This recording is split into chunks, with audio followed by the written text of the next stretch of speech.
세와 영광이 아버지께 영원히 있사옵나이다. 아멘. 하나님 말씀은 신약 성경 누가복음 5장입니다. 신약 성경 누가복음 5장 17절로 20절까지 제가 봉독할 때 하나님의 음성을 들으시길 바랍니다. 하루는 가르치실 때에 갈릴리의 각 마을과 유대와 예루살렘에서 온 바리새인과 율법 교사들이 앉았는데 병을 고치는 주의 능력이 예수와 함께 하더라. 한 중풍병자를 사람들이 침상에 메고 와서 예수 앞에 들여놓고자 하였으나 무리 때문에 메고 들어갈 길을 얻지 못한지라 지붕에 올라가 기와를 벗기고 병자를 침상째 무리 가운데로 예수 앞에 달아 내리니 예수께서 그들의 믿음을 보시고 이르시되 이 사람아 내 죄 사함을 받았느니라 하시니. 아멘. 한 주간도 평안하셨습니까? 오늘도 하나님을 예배하는 일들 속에서 하나님을 만날 수 있기를 바라고 주께서 우리에게 먹이시는 영의 양식으로 또 한 주간을 승리하여 살 수 있기를 주의 이름으로 축원합니다. 믿음, 우리가 믿음을 가지고 산다고 하는데요. 이 믿음은 굳이 문법적으로 구별하면 추상명사입니다. 사과, 강대상, 십자가 이런 것들은 이야기를 들으면 머릿속에 이미지가 딱 떠오르지요. 뭔가 그 물체 형체가 있기 때문에 그래요. 그것을 우리는 보통명사라고 그럽니다. 그런데 우리가 이야기하는 것처럼 믿음, 사랑, 소망 이러한 말들은요, 얘기를 들어서 뭔가 알기는 알아요. 그런데 물어보면 100이면 100 똑같은 대답이 나오지 않습니다. 왜냐하면 뭔가 형태가 없거든요. 그러나 그것을 형태가 없다고 그래서 없다고 말할 수는 없죠. 그죠? 그래서 그런 것들을 모아서 문법에서는 추상명사라 그렇게 이야기합니다. 이 추상명사를 들었을 때 우리가 머릿속에 딱 그 이미지가 그려지지 않는다 그래서 그것이 존재하지 않는다고 생각해서는 안 됩니다. 머릿속에 그려지지 않지만 그러나 그것은 반드시 있는 것이에요. 근데 문제는 뭔가 하면 신앙과 관계된 대부분의 것들이 이렇게 추상명사입니다. 그래서 물어보면 잘 모르겠어요. 아는데 잘 모르겠어요. 집사님 믿음이 뭡니까? 권사님 사랑이 뭡니까? 성경이 얘기한 소망이 뭡니까? 물어보면 알지요. 다 알아요. 그런데 모르겠어요. 쉽지 않은 일이지요. 그지요? 그렇게 신앙과 관계된 내용들이 다 추상명사여서요. 그것이 무엇인지를 우리 속에 잘 정립해 놓지 않으면 마치 믿음이 있는 것 같은데 무당이 가진 믿음이랑 구별이 안 될 수도 있어요. 소망을 품고 사는 것 같은데 저 이슬람교에서 갖고 있는 소망이랑 별반 다르지 않은 것 같을 수 있다고요. 그래서 우리는 이러한 내용들을 잘 정리해야 됩니다. 오늘 우리가 볼 그 본문에서는 믿음에 대한 내용들을 소개합니다. 우리가 뒤에서 살펴보겠지만 믿음이라는 것은 뭔가 말로 표현하는 게 쉽지 않죠. 믿음이 뭡니까? 물으면 다 이야기하고 다 정답인데 그것을 딱 명쾌하게 한마디로 정리할 수 있는 게 없어요. 쉽지 않습니다. 그러나 믿음이 있는가 없는가는 뭘 보고 하냐면 삶을 보고 합니다. 그 사람이 그 믿음으로 사는가, 믿음이 없이 사는가는 말과 행동에서 그대로 드러나는 거거든요. 그런 내용들을 강하게 계속 주장하는 성경이 어딘가 하면 야고보서입니다. 특히 야고보서 2장을 보면 우리가 너무 잘 아는 말씀들로 그 믿음에 대해서 이렇게 정의해요. 2장 17절에 행함이 없는 믿음은 그 자체가 죽은 것이라. 그럼 믿음이 죽었다는 얘기는 뭐예요? 그럼 믿음 아니란 얘기죠. 그죠? 또 2장 22절에 보면 내가 보거니와 믿음이 그의 행함과 함께 일하고 행함으로 믿음이 온전하여지느니라. 그럼 믿음이 있다고 하는데 삶에서 그게 드러나지 않아요. 그러면 사실은 믿음이 있다고 보는 거예요? 없다고 보는 거예요? 믿음이 있는 거예요? 없는 거예요? 없는 거죠. 적어도 성경은 그렇게 이야기하죠.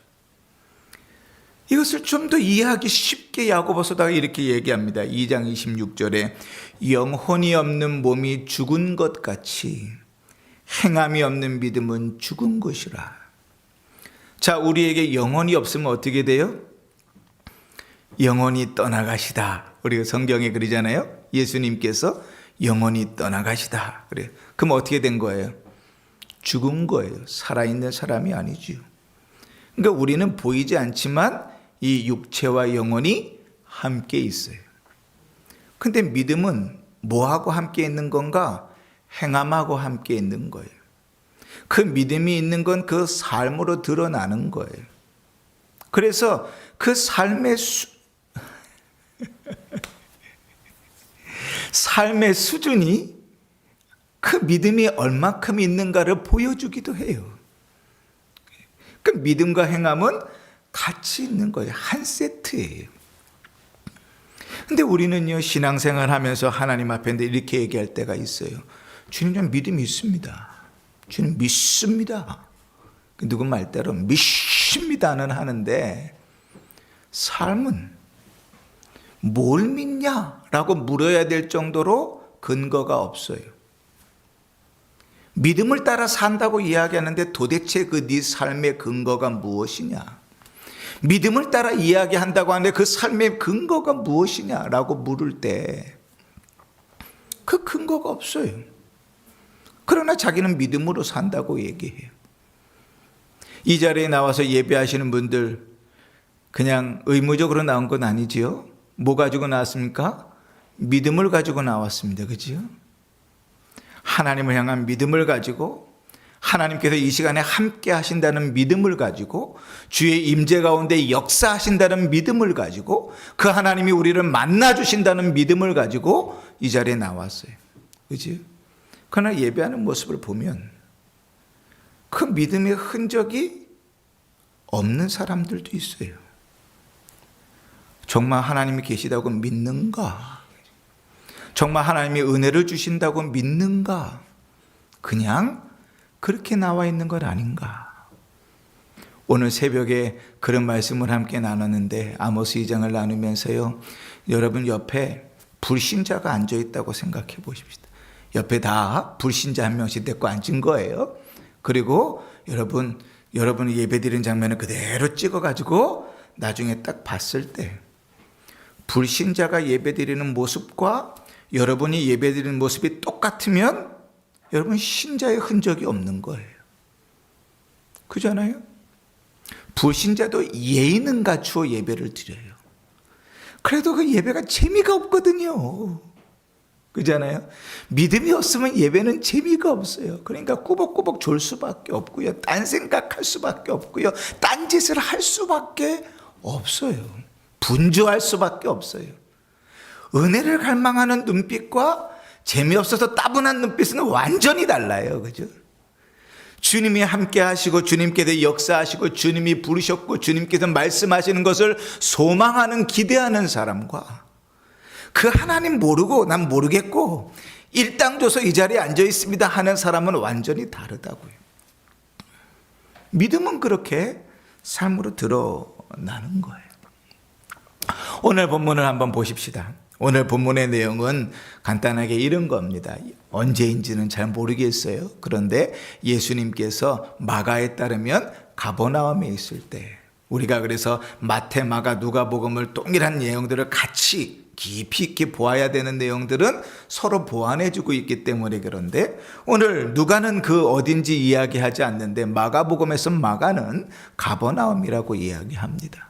가버나움에 어느 한 집에 주님께서 계시는데요. 그 마을에 중풍병자가 하나 있었습니다. 여러분, 중풍병, 그럼 우리가 잘 아는 병이지요. 어른들은 잘 알지만 현대의학에서는 중풍병이라고 얘기 안 하죠. 뭐라고 얘기합니까? 그죠? 뇌경색, 뇌출혈, 뇌졸중, 이렇게 얘기하죠. 그죠? 그 뇌와 관계된 질병이에요. 그 질병에 걸리면 그 뇌의 혈관이 막히거나, 그죠? 안에서 머리에서 피가 터진 것이니까 마비가 옵니다. 그죠? 몸의 마비도 오고요. 언어의 마비도 오고요. 심지어는 걸을 수도 없고요. 말할 수도 없어요. 그리고 그러다가 곧 죽기도 합니다. 그것을 이제 성경에서는 중풍병이라 이렇게 표현하는데 이 중풍병자가 살았는데요. 이 누가는 역시 의사예요. 그 마태나 마가는 그냥 중풍병이 걸렸다 이렇게 표현하는데 이 누가는 헬라어 성경을 보면 시제 자체를요 미완료형으로 썼어요. 그러니까 그냥 중풍병자가 있었다가 아니라 오랫동안 중풍병에 걸렸던 사람이에요. 이게 의사이잖아요, 그죠? 이 중풍병 환자가 있는데요. 이 중풍병 환자가 네 사람에게 들려서 예수님 앞에 와서 치료를 받고 나았다 하는 내용이 오늘 말씀의 내용이잖아요. 그런데 오늘 주님께서 그 환자가 누구인지, 그 환자를 어떻게 치료하셨는지 그런 내용들을 살펴보기 전에 그 치료에 대한 결과들은 우리가 다음 주에 좀 살펴보겠지만 오늘 우리가 좀 주목해서 보아야 될 것은 20절의 앞부분입니다. 20절을 한번 보실까요?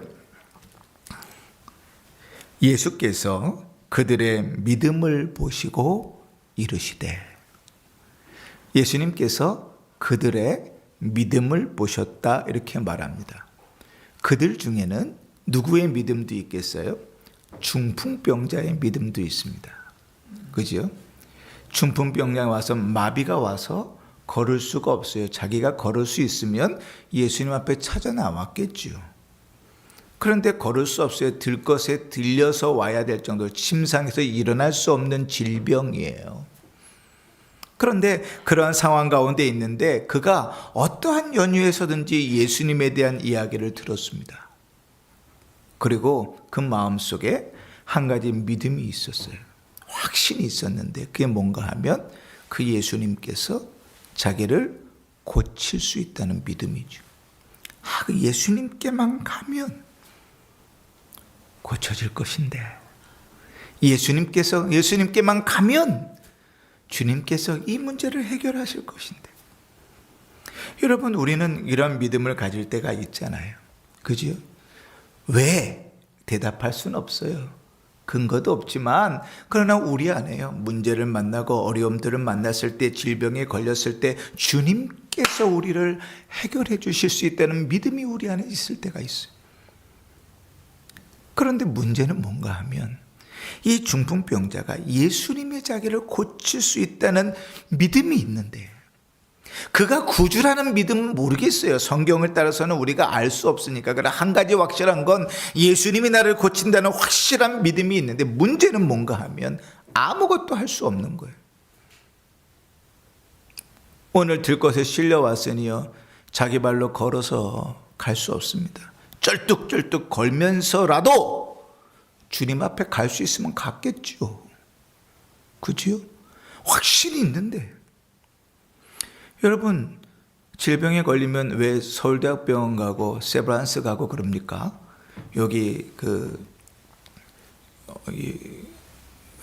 청구성심병원도 가고 뭐 은혜내과도 가고 그러지 뭐 굳이 그렇게 큰 병원까지 갑니까? 왜? 왜 그렇게 큰 병을 찾아가요? 이거 방송 타면 이상하니까 무슨 병원은 그래도 좀 믿음직스럽지 않은데 S 거기 병원은, 세브란 뭐기 병원은 믿음직스럽지요. 거기 가면 고쳐줄 것 같고, 나을 것 같고, 없던 문제도 발견할 것 같고, 그잖아요. 주님께 가면 주님이 문제를 해결할 것 같다니까요. 오랫동안 중풍병자로 살았는데 걸을 수조차 없는데 주님께만 가면 나을 것 같아요. 그런데 갈 길이 없어요. 갈 수 있는 방법이 없어요. 어쩌면 주님께 갔으면 좋겠는데 표현조차 못할지 몰라요. 중풍이 와서요, 입이 마비가 돼가지고 감각장애가 생기고 언어장애가 생기고 실어증이 생기고 구음장애가 생기고, 그래서 오히려 자기가 주님 앞에 가고 싶은데도 말할 수 없는 입장일 수도 있다고요. 다행인 것은 무엇인가? 그는 아무것도 할 수 없는데 그와 같은 믿음을 가진 사람들이 4명이 있었다는 거예요. 성경은 그가 누구인지는 침묵합니다. 알려주지 않아요. 그의 가족인지 친구인지 이웃인지 우리가 알 길은 없지만 하여간 마태, 마가, 누가복음을 보면 4사람이 그를 들것에 들고 예수님 앞에 옵니다. 중풍병자에게 설득이 되었는지 모르겠어요. 아니면 그들도 중풍병자의 예수님에 대한 소문을 듣고 같은 믿음을 가졌는지 모르겠어요. 그러나 5사람이 한 믿음을 가지고 주님께서 예수님께만 가면 예수님께서 이 병을 해결해 주실 것이라는 믿음을 가지고 나아갑니다. 확실한 것은 그들에게 믿음이 있었다는 거예요. 그래서 주님은 그들의 믿음을 보셨습니다. 어떤 사람들은요, 이 4사람의 믿음을 기도에 비유하기도 합니다. 도고, 남을 위한 청원의 기도지요. 우리가 흔히 중보기도라고 이야기하는 것들입니다. 아무것도 할 수 없어요. 믿음이 있지만, 그도 기도하겠지만, 그러나 함께 기도하는 일들이 얼마나 역사가 있는지를 고백하게 하는 거죠. 어떤 사람들은요, 그것을 섬김과 수고로 봅니다.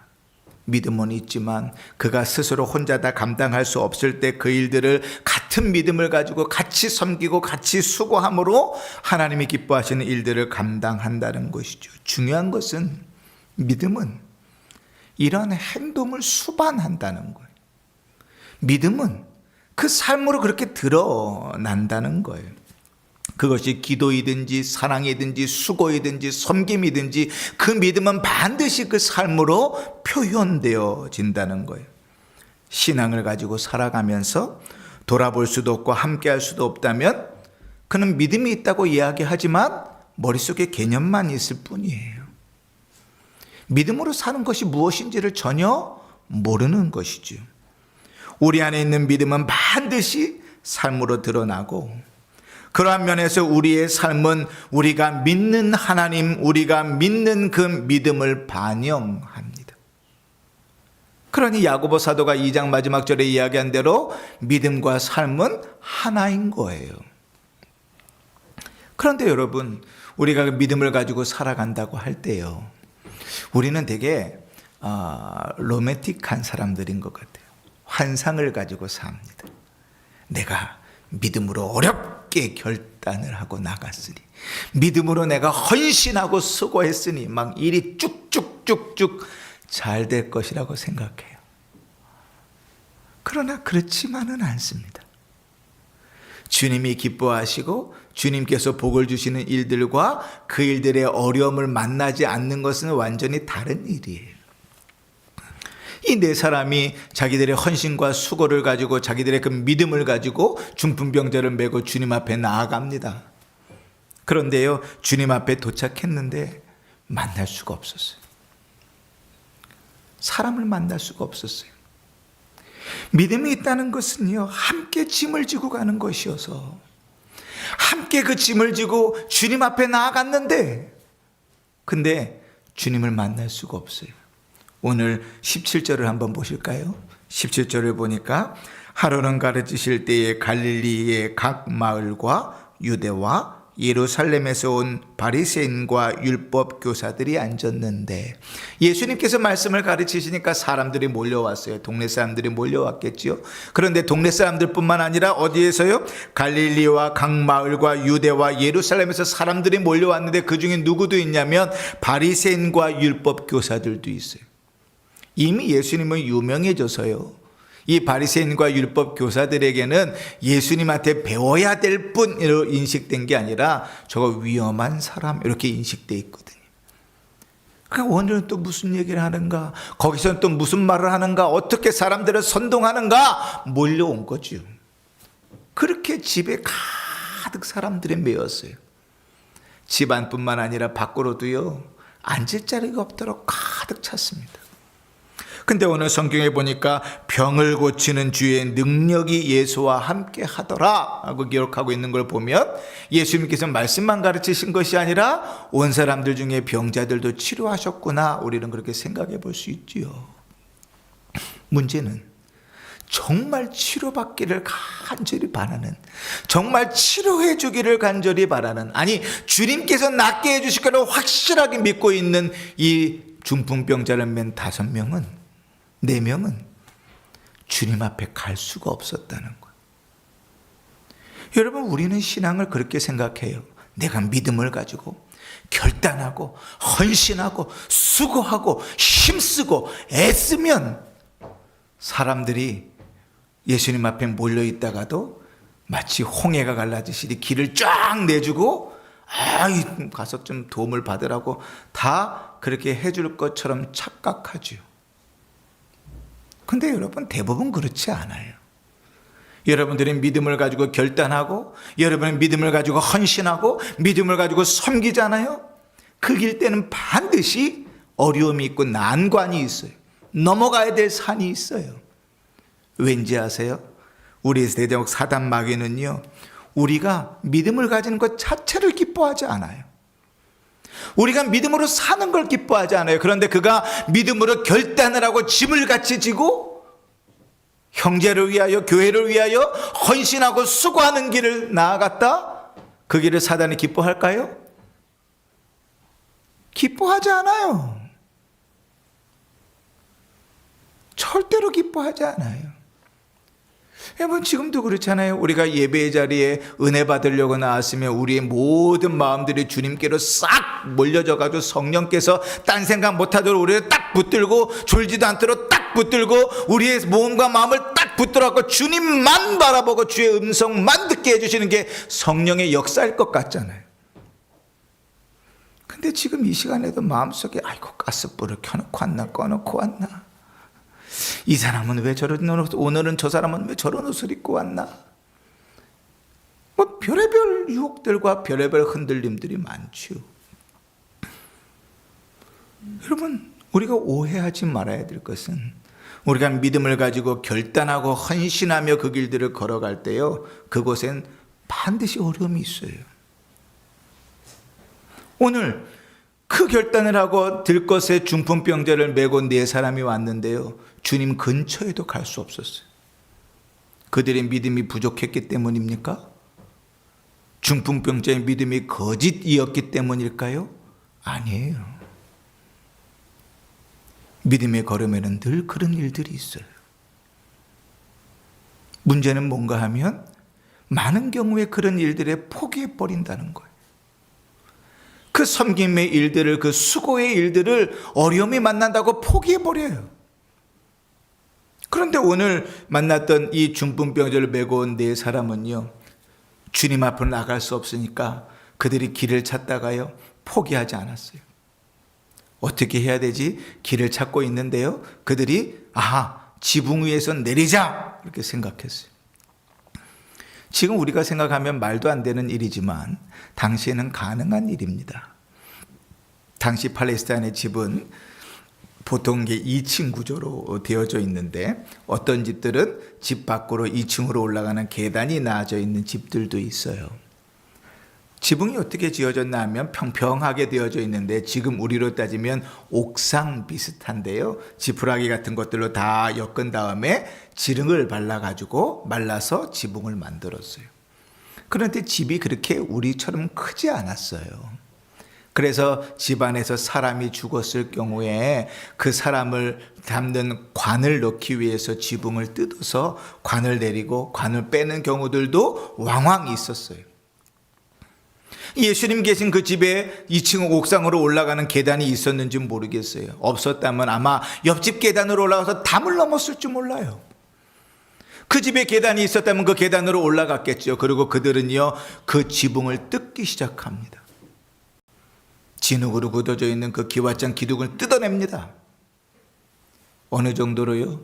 이 중풍병자를 데렸던 이 들것을 내릴 수 있는 정도로 지붕을 뜯어내고 예수님 앞으로 그 병자들을 내려놓습니다. 믿음으로 그 길들을 걸어갈 때 포기하지 않는 것이. 한 가지 더 놀라운 사실은요, 그들이 그런 일들을 감당할 때 그들은 기꺼이 비난과 손해도 감수했다는 거예요. 여러분, 이 집 누구 집입니까? 지금 예수님 계시는 집 누구 집입니까? 부잣집 같습니까? 그죠? 당시 자료들을 보면 그렇게 큰 집이 아니니까 부잣집도 아닐 거예요. 그죠? 예수님 집도 아닐 겁니다. 예수님은 가버나움에서 집을 가지고 사시지 않았거든요. 그런데 그 마을에 어떤 사람들이 와서 지붕을 뜯어냈다고 생각해 보세요. 지붕을 뜯어낼 때 그 마을, 그 집안에 사람들이 가득 차 있는데 위에 지붕이 뜯겨나가기 시작합니다. 여러분 같으면 어떻게 하시겠어요? 여러분 예배를 드리고 있는데 이 지붕이 막 뜯겨갑니다. 그럼 여러분, 참 믿음을 가진 사람이 또 내려오는구나 이렇게 생각하시겠어요? 난리가 나겠죠. 막 소리를 지르고 비명을 지르고 뭐 이리 뛰고 저리 뛰고 막 여기가 문인가 저기가 문인가 다 도망가겠죠. 상식적으로 주님이 계신 곳에 지붕을 뜯어내기 시작합니다. 진흙으로 얽인 기와니까요, 뜯어낼 때 먼지들이 밑으로 많이 내려갔겠죠. 그 뒤 밑에는 지푸라기로 되어져 있으니까 그것들 드러날 때 얼마나 먼지들이 많이 났겠어요. 그것들은 다 밑에 있는 사람들이 고스란히 맞는 거잖아요. 그 밑에 누가 계셨어요? 주님도 계셨다고요. 예수님도. 사람들이 얼마나 욕했을까요? 얼마나 비난했을까요? 다 끝난 다음에 이제 중풍병자가 다 고쳐졌으니까 이제 집값은 헌값은 네가 치러라 그러고 다 도망갈까요? 비난과 손해를 감수하더라도 그 안에 믿음이 너무나 명확하기 때문에 지붕을 뜯는 거예요. 주님께 가기만 하면 이 중풍병자가 낫는다는 믿음이 너무나 명확하기 때문에 손해도 비난도 감수하면서 그 길을 걸어가는 거예요.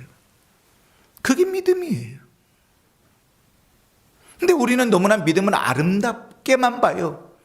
내가 믿음으로 헌신하기만 하면, 내가 믿음으로 결단하기만 하면 꽃길이 펼쳐질 것이라고 생각해요. 걱정과 근심이 없을 것 같다고 생각해요. 아무도 나에게 방해를 하지 않고 오히려 박수 쳐주고 칭찬해 줄 거라고 생각해요. 천만에요. 여러분이 믿음을 가지고 신실하게 주를 섬기며 헌신하며 걸어가면 그 길은요, 세상 사람들이 즐거워하지 않아요. 예수님 분명히 말씀하셨어요. 세상이 너희를 미워하거든 너희를 미워하는 것이 아니라 나를 미워하는 것인 줄 알아라. 주님을 알지 못하기 때문에 주님을 비난했던 대로, 주님을 십자가에 못 박았던 대로 믿음의 길들을 걸어가는 자들에게 그렇게 할 수밖에 없어요. 그들의 믿음으로 살아가면 그들의 믿음의 삶의 모습 가운데서 자기들의 죄가 드러나기 때문에 그렇게 할 수밖에 없어요. 믿음으로 걸어가면 그렇게 되는 거예요. 그러나 그 안에 믿음의 확신이 있다면 비난을 받더라도, 손해를 보더라도, 난관을 만나더라도 그 길을 넘어가는 것이 신앙입니다. 주님은 오늘 이 5사람의 그 신앙을 보셨습니다. 그래서 20절로 다시 내려가면 뭐라고 얘기합니까? 예수께서 그들의 신앙을 보시고 이르시되. 여러분, 주님께서 보셨다는 것은요, 이렇게 보셨다는 게 아니에요. 제 눈을 보세요. 저를 보세요. 이거 뭐 어떻게 보는 겁니까? 우리는 보통 이걸 뭐 어떻게 본다 그래요? 훑어본다 그러죠. 그죠? 이제 훑어보는 게 좋은 의미입니까? 나쁜 의미입니까? 그렇죠. 우리 훑어본다면 배도 기분 나쁘죠. 그죠? 이게 뭐 위에서부터 발끝까지 쫙 훑어보는 거죠. 근데 주님이 보셨다는 말은 뭐냐면 주님께서 아신다는 말이에요. 주님께서 모세를 부르실 때, 하나님께서 모세를 보실 때 내 백성 이스라엘의 고통을 내가 보고 그들의 신음소리를 듣고 내가 그들의 고생을 안다고 말씀합니다. 주님이 보셨다는 것은 주님이 그들의 믿음을 아신다는 거예요. 그리고 주님이 그들의 믿음을 아시면 그 자리에는 언제나 하나님의 은혜와 역사가 있었어요. 우리가 믿음으로 살아갈 때 주님의 마음이 기뻐하신다면, 주님께서 우리의 믿음을 보시고 아신다면 그 삶 속에는 주님의 은혜와 복이 반드시 임합니다. 주님께서 그 믿음을 간과하지 않으세요. 주님께서 그 믿음의 수고와 그 믿음의 열심들을 무시하지 않으세요. 하나님께서 그 믿음을 보시면 그 믿음에 반드시 역사하십니다. 자, 그러면 퀴즈 한번 냅시다. 여러분, 주님께서 믿음을 보셨어요. 주님께서 그 믿음을 아셨어요. 그들의 수고와 헌신과 노력을 아셨어요. 그들 안에 있는 믿음을 보시고 아셨어요. 그러고 났더니 중풍병자가 고쳐졌겠습니까? 안 고쳐졌겠습니까? 안 고쳐졌어요? 그냥 이야기가 즐겁게 흘러가려고 그런 것이 아니라 주님께서 아시니 주의 역사가 일어나는 거예요. 주님께서 아시니 주의 은혜가 거기에 부어지는 거예요. 주님께서 아시니 그 뒤에 걱정과 근심은 다 사라지는 거예요. 성경은 우리에게요, 그 네 사람이 얼마를 집주인에게 물어주었더라를 기록하고 있지 않습니다. 성경은 우리에게요, 그 사람이 지붕 뜯은 것 때문에 사람들이 손가락질하면 욕했더라고 기록하고 있지 않아요. 그건 주님의 관심이 아니에요. 주님은 그들의 믿음을 보셨고 그 믿음을 따라 역사하십니다.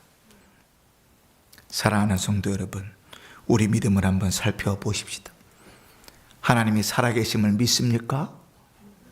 정말 믿습니까?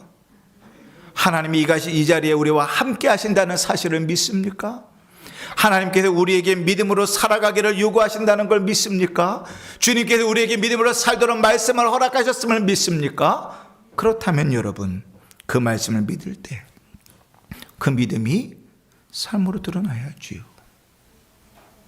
믿음이 삶으로 드러나야지요. 그러나 여러분, 오해하지 마십시오.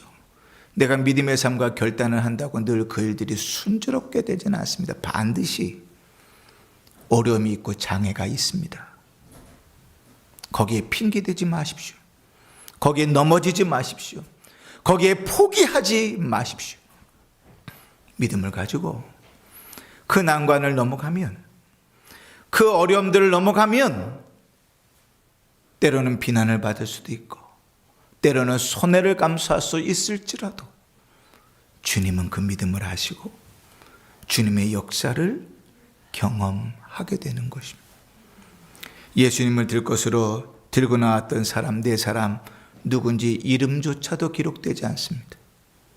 그러나 여러분, 우리는 주의 말씀을 읽으며 한 가지 확신할 수 있습니다. 그들이 저주받았을까요? 그들이 괴로웠을까요? 그들이 지붕 뜯는 갚느라고 집이 땡빛을 져가지고 고생했을까요? 아니요. 주님이 보시고 그 믿음을 하셨다면 그 뒤는 누가 책임져요? 누가 책임져요? 주님이 책임지시는 거죠. 믿음의 열매는 그 안에 주시는 기쁨과 평안입니다. 주님께서 우리의 믿음을 아시고 믿음의 헌신들을 보셨다면 주님은 그 안에 기쁨과 평안을 허락하실 거예요. 우리의 삶이 이러한 열매를 맺을 수 있기를 바랍니다. 우리의 삶이 믿음으로 살아 형제의 짐을 기꺼이 지고 가는 성도가 될 수 있기를 바랍니다. 믿음의 삶을 살아 하나님을 기쁘시게 하고 그 믿음에 합당한 열매를 맺고 주님의 기쁨으로 우리의 안을 채우며 주님의 기쁨을 누리며 살아가는 복된 성도들 되시기를 주의 이름으로 축원합니다. 아멘.